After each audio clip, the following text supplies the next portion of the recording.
So welcome back to our Aliens film analysis. Where we had left off, Ripley had made the difficult choice of joining the rescue mission to the ill-fated LV-426 planet harboring the renowned alien entities. It should be noted here that from the vantage point of the crew, comprising the colonial marines, that although they might be suspecting foul play, they are in no cognition of the fact that there exists not just one, but a host of xenomorphs on the planet's surface. This again might be seen as fitting, stemming from the fact that we get to witness the face-off between a social cohesive force of the Marines plus civilians against a social collective of reptile monstrosities. Where the Marines have been brought into a social bond of military fraternity or brotherhood through their employment, the xenomorphs, on the other hand, have been bred for absolute compliance through means of evolutionary survival. This marks a significant distinction in my view. We may here thus find it fitting to quote Ash from the first film, where he says the following in relation to the xenomorphs. A survivor unclouded by conscience, remorse, or delusions of morality. It is again from this position that they are willing to sacrifice absolutely everything for the attainment of continual survival, which extends to keeping their mother goddess, comprising the queen and leader of the xenomorph hive, up and running. A pertinent question to ask here then in relation to the second film is if the constructed bond of the colonial marines, along with their technological prowess, is any match for the superiority of force of nature constituting that of the xenomorph creatures. From a biological standpoint, we may claim that the xenomorphs in fact comprise the highest form of organization of sociality, defined as eusociality. This type of sociality, perhaps most commonly associated with that of honeybees, is conjoined with a cooperative brood care, a division of labor into reproductive and non-reproductive groups, as is witnessed in the hive of the alien queen mother. In addition, much of the behavior witnessed by such social groups behave in a fashion conducive to synergy within the same species. For the alien creatures, this means protecting the central female queen at a price, if needed, of great energy expenditure in order to reach the overarching goal of ensuring the continuation of the species, which again can be said to mark the modus operandi of all xenomorph creatures. Getting back to the film, we see very much in the same fashion as the first movie started off, a re-emergence from hibernation of the deployment crew, where we note that it is at this juncture in the film where we start to be acquainted with the social group of characters brought along. I would say here that, in my opinion, Private Vasquez, Bishop, along with Corporal Hicks, make for the most interesting additions. This scene then marks an important juncture in the film, as it is from this point forward where audience members will become enveloped in the emotions pertaining to the social group taken as a whole, with the exception of Burke later on, who is seen in the film to signify the Judas character, if you will, in many ways in this film. This also marks the first arch into the gateway of leadership and competition for social power, which we will see as evolving as an important theme throughout the film.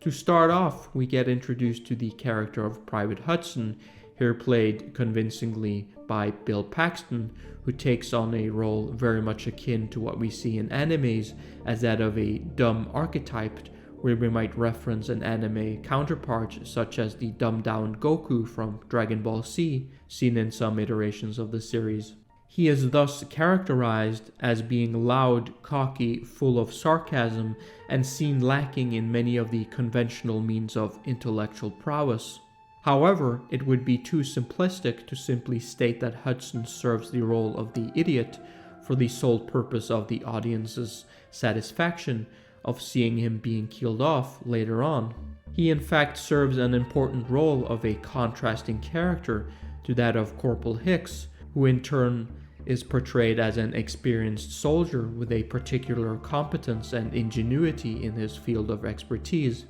In addition, Hudson, despite his lack of academic or book smart merits, manages to nonetheless show competence, especially in a scene which we will explore later on concerning the surviving colonist Newt and a facehugger encounter. In total then, there is a sense of humor and irony concerning the scenes involving Hudson, as we see him on one hand handing out a barrage of sarcastic comments, starting from his initial introduction scenes, only to succumb to a total deployment of fear later on in the film, where it is none other than Ripley who must console him, the very person who had been on the attacking end of his macho-induced sarcastic comments earlier in the film. It was at this point that he had, in gun-phallic fashion, proclaimed the superiority of weaponry and gunpowder that would protect the team as they made their way into the planet's surface of LV-426. Thus, it is not the projected insecurity that he places upon Ripley that he should be concerned about, rather the projection onto others which reveals his own latent fears concerning combat situations that should be worrisome for him. Moving on to Private Vasquez, she makes for a particularly interesting character in the soldier troop, as she clearly outshines the many masculine traits that one associates with Ripley as the unconventional female hero dragon slayer. In fact, Vasquez can be taken to embody a real sense of hypermasculinity, which is often exaggerated in promotion for enlisting oneself into the military service in the first place. She embodies in totality a strong sense of war-fighting ethos and could be personified in many ways as that of a female Rambo character, if you will. As we're dealing here with something more intelligent than Rambo 2, one might wonder how much of this behavior is seen as consciously adoptive from Vasquez's point of view. While we will see her wanting to enact revenge, much like Rambo in later scenes, I can't help but to wonder if she does not willfully adopt in some sense these hyper-masculine traits in order to combat the stereotypified identity of women which often comes about in military spheres. The question then becomes in what sense she can adopt traditionally non-feminine behaviors and characteristics while at the same time retaining her own sense of identity. This would again speak to an interpretation of a cultural imperative of performing according to gender within a military context and environment. Of course, we might alternatively adopt a position here of lesbianism for the character of Vasquez, where she is taken to perform her gender according to the masculine binary often emphasized in one half of a lesbian relationship between two women. Moving beyond gender, we see here that her behavior is infused with some of the same bragging regarding her own capabilities, much like Hudson, although in less idiotic fashion. In fact, she does, if anything, seem to get the better out of Hudson in their interactions together, which is highlighted in an early training scene following hibernation. It is in this scene that we also witness her ongoing friendship and close bond with that of Private Drake. We also see that she manages to display a strong sense of social organization when it comes to dangerous military situations, as is seen in several sequences, and she is certainly not lacking in the bravery department, despite the fact that she also displays behavior of contempt for her superiors, which will be most on display regarding Gorman, a soldier of lieutenant rank, later in the film. Much like Ash being the most interesting cast member besides Ripley in the first film, we are properly introduced to the synthetic or artificial person, as he prefers it, of Bishop in the break-fast meal following hibernation, who similarly intrigues me, much like Ash, as perhaps the most interesting cast member, besides of course Ripley herself. This I feel is much to do with the fact that, like Ash, Bishop is his own carved-out unique personality, be it in a synthetic form nonetheless, and makes for a very creative exploration of his own character. As we will witness throughout the film,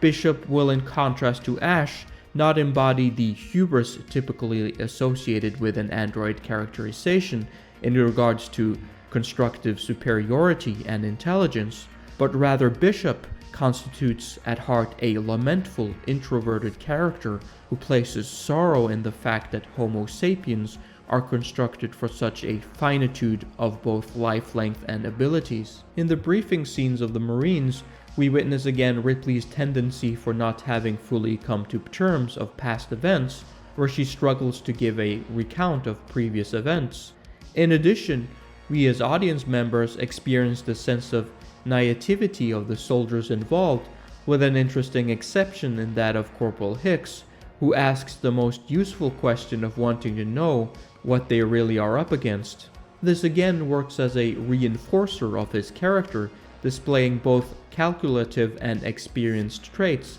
as a soldier, which is immediately reinforced in a shortly upcoming scene where there is a wonderful narration without words taking place. This is revealed through the deployment of the USS Sulaco, where in contrast to the other soldiers experiencing turbulence, Hicks is seen taking a nap, thus reflecting his experience of many deployments and hinting of previous professional accolades.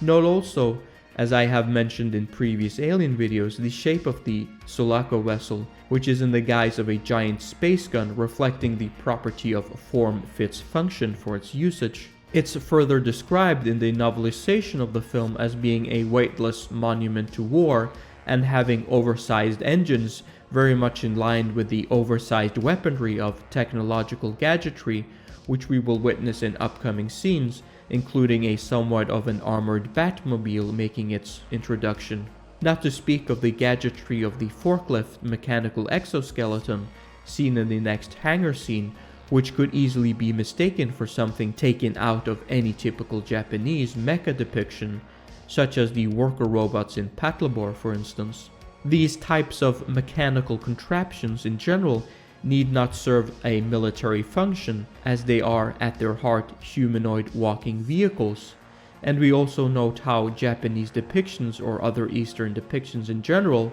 are much better at emphasizing a positive vision of the future in regards to the coexistence of robotics and mankind. An exception from a Western perspective here, we could mention the original Star Wars trilogy, which does in fact emphasize a peaceful and positive cohabitation of machine and planetary races, including humans. A future which perhaps the title character of Bishop would have liked to partake in. I also wonder if these military hangar scenes are something of a director trademark of James Cameron, as we see very similar scenes also with robot exoskeletons in the first Avatar film by the director. In any case, we see something of a signature trademark of Ripley, as she is seen taking command of the forklift at hand in a very competent manner. This might also be seen as a sort of compensation, as she does not carry any legitimate power, being an advisor to the Marines. Therefore here she is taking the status essentially of an involuntary participant of sorts to the mission at hand. One may again relate this to a philosophy of feminism, where theorists have argued for that gender differences in competence may be strongly influenced by a social construction, and in addition often influenced by gender and cultural stereotypes, as well as other biases. Ripley thus makes it clear in the film that she will not allow herself to be judged by different standards than men when it comes to demonstrating competence. As the film progresses, there is also an increase in the assertiveness stemming from Ripley's actions, which will tie in with the failure of others to display proper leadership in dangerous situations. There is a bit of foreshadowing of this tendency already in the scene following the forklift hangar sequence, where we witness the expedition team getting deployed to the surface of LV-426. Here, we first encounter the initial nervousness of Lieutenant Gorman, which is immediately explained in terms of his inexperience of combat drops. And we also witness a nice contrast in terms of visual narration, as mentioned earlier, of Corporal Hicks, here seen taking a nap. We might further conjecture on Gorman's lack of ability when we consider the fact that he had, along with Burke, been assigned the task of convincing Ripley to go along with the mission in the first place.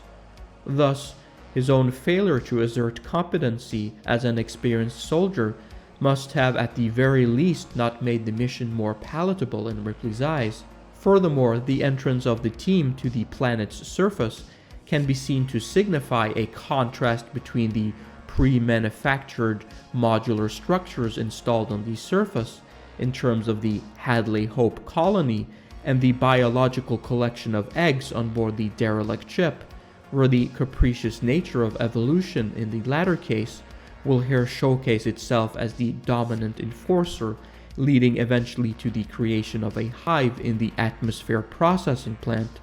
It's as if the xenomorphs themselves are acting out a resistance to the idea of corporate entities such as the Weyland-Yutani Corporation of taking control of the reproductive cycle through artificial means. So this seems a fitting place to leave the video, as the crew are getting ready to explore the havoc brought about to the settlement of L426. If you have any comments, suggestions, please leave them below, or if you want to share a favorite moment of the film, this would be interesting to hear as well.